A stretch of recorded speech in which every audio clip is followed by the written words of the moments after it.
सफ़र ही तो ज़िंदगी है।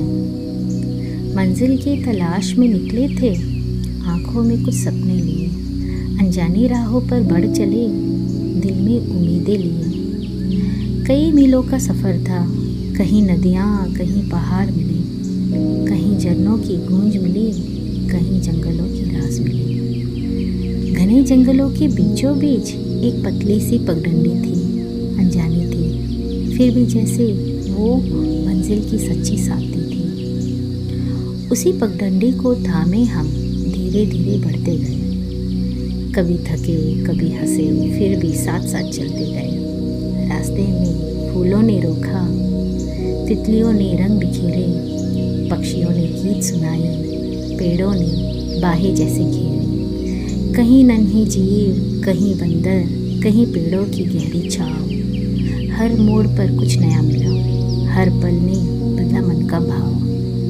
टिप टिप गिरती बूंदों के संग पत्तों की सरसराहट थी, दूर कहीं झंगूर की गिरगिराहट की आहट थी। भीगी भीगी उन राहों में प्रकृति के राज गहरे थे। बारिश, जंगल, पगडंडी और हम जैसे प्रकृति की कहानी थी।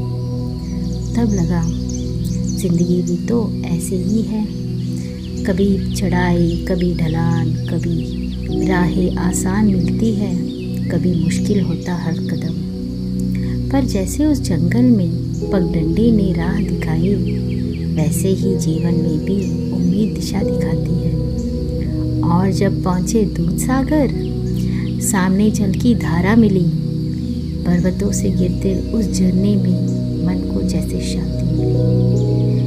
मीलों की सारी थकान जैसे उस एक पल में खो गई, जिस सुकून की तलाश थी वो आंखों के सामने आ गई। तब समझ आया, सुकून हमेशा मंजिल में नहीं होता, कभी कभी उसे पाने का सफ़र ही सबसे खूबसूरत होता है। तो चलते रहो, थक जाओ तो पल भर रुक कर सांस लेना। मंजिल की जल्दी में भूल मत जाओ राहों का एहसास लेना, क्योंकि जीवन केवल मंजिल तक पहुंचना नहीं, जीवन तो उस सफ़र को जीने का नाम है, जहां हर कदम एक सीख है, हर मोड़ एक कहानी है, हर राह एक नया एहसास है और हर मंजिल एक नया सुकून।